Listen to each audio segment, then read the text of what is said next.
When it comes to anime, it's all about that TNA. Of course, meaning thought-provoking and analytical dissections of characters pertaining to the female variety. Also their, assets. A new season means new waifus thrust provocatively into our collective faces, and being, well, me, that means I have to slap together some arbitrary hierarchy.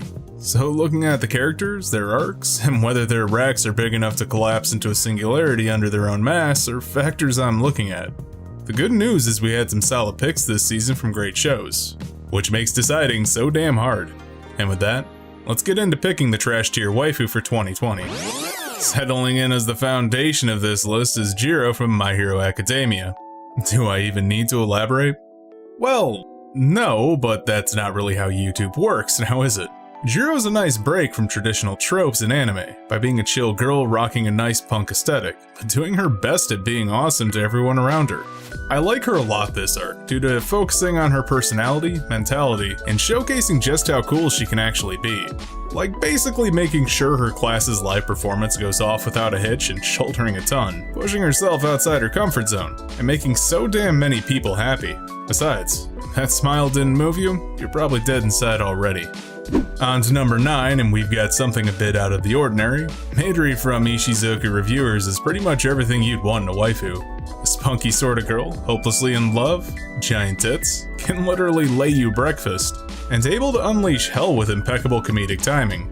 It's no wonder the gang hangs out there when she's such a strong, bright personality holding the bar's atmosphere together. If you're looking for something a bit more on the exotic side for your waifu choice this season, I'd recommend the chicken. If you catch my drift. She's a bird. Restoring faith in humanity by taking down one serial killer at a time, we have Honzo Machi from It Invaded taking the number 8 spot. I know what you're thinking. A goddamn lolly made it onto the list proper? Are you some sort of pedo?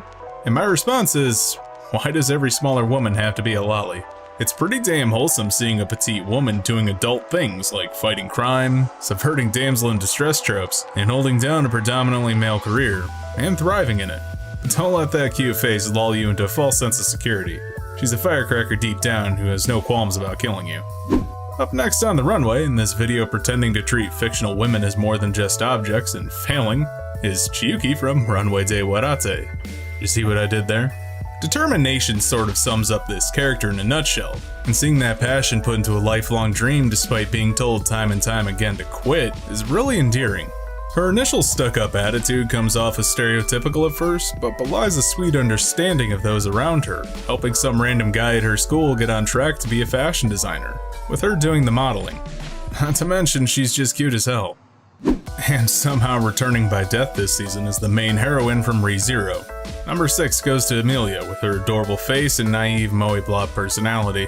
Initially easily dismissed as pure waifu bait, she's surprisingly deep, putting on that sweet personality out of necessity due to the hyper-focused discrimination she's received. Not to mention the social awkwardness adds a ton of moe points to draw in the weebs, but fits with her lack of friends due to the aforementioned discrimination. You want a waifu to protect? She's your ideal bait, and certainly a catch if I do say so myself. Middle of the list, and we end up with a middle-of-the-road girl. Iroha from Magia Record is your typical girl in way over her head. Her entire fight to find her sister in a city crawling with danger sets her up to be a super interesting badass girl, but her sheer ineptitude mixed with her being saved at the last second turns her into ideal waifu bait for your typical weeaboo trash. Hey, like me. So what sells this character the most? Her looks and overly cutesy personality makes her attractive in a sick puppy sort of way that's too hard to turn down. Welcome to the list. Alright, in the home stretch, the girls I actually really like this season. And number 4 is out of this world. Ao from Koisuru Asteroid is the type of character you like to watch. A nerdy girl with a very specific interest in outer space, but not just the basics like stargazing and such. She's actually interested in astronomy, and her goal to find an asteroid with her best friend makes her adorable to watch, since she often nerds out over that niche interest of hers. If you're down for some social awkwardness and a character who builds friendships fast while conveying the enjoyment of her hobby, she's a great pick. And from one nerdy girl to another, Tsubame from Eizouken ni wa Te o Dasuna is one such character hyper-focused on animation. What makes her so awesome isn't initially sold to the audience, as they take time showing her excitement and getting you acclimated before really showing how her love of movement manifested. But aside from identifying with her interests, she's adorable when she gets excited about exploring or talking shop in anime production. All of which subverts typical tropes, as she's a popular model attending a high school and trying her damnedest to break from her parents' expectations by pursuing a career in the anime industry. A girl I can get behind because she's cute, nerdy, but not obnoxious. So a welcome addition to the list. All these top slots are full of heavy hitters. Filling out our penultimate spot is a pretty average girl with some sexual appeal flaws that's still cute as hell. Nene from Jibaku Shonen Hanako-kun is your typical insipid high school girl obsessed with landing a hot guy to fill the hole in her self-esteem. But rather than just looking for a guy, she gets wrapped up in supernatural mishaps that lead to some character growth, showing a genuine caring nature to nurture the wayward souls around school. Going out of her way to bridge the gap between spirits and humans, while falling for a ghost really sets her up as an interesting character who's both vapid and complex. If you like a girl who gives any situation her all, Nene is just the one for the job, and an easy inclusion in this video. Before we dive into the top spot, let's look at some miscellaneous categories to fill out my arbitrary runtime while giving shoutouts to other characters this season. Tsundere wasn't too populated this spin, with a few I could probably squeeze into the mold if I broke off a character trait or two.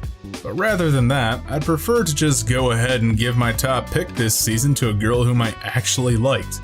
Mikage from Koizuru Asteroid actually had a reason for her prickly behavior, being self-conscious of her interests, more serious than her club members, but ultimately a well-meaning senpai. Plus, she's pretty cute, so an easy pick. Hey, for once there wasn't some gross sexualization of an underage character plaguing the medium. Unless you include Ishizoka reviewers, but that show sexualized everyone. Instead, I'm sort of at a loss, and throwing in this girl who didn't get introduced till over halfway through Darwin's game because she's simply a moe blob you're meant to love. And best background girl goes to Sumiso Kotoko from Boku no Tonari ni Ankoku Hakai Shingai Mas because she's the main character's love interest. And falls into the crowd most of the time due to her surprising lack of presence among a standout cast. Literally a waste of space.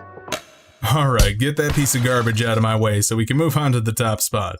The trash tier waifu for winter 2020 is... And because this one embodied trashiness in every aspect, it's the gender swap version of Stunk from Ishizoku reviewers.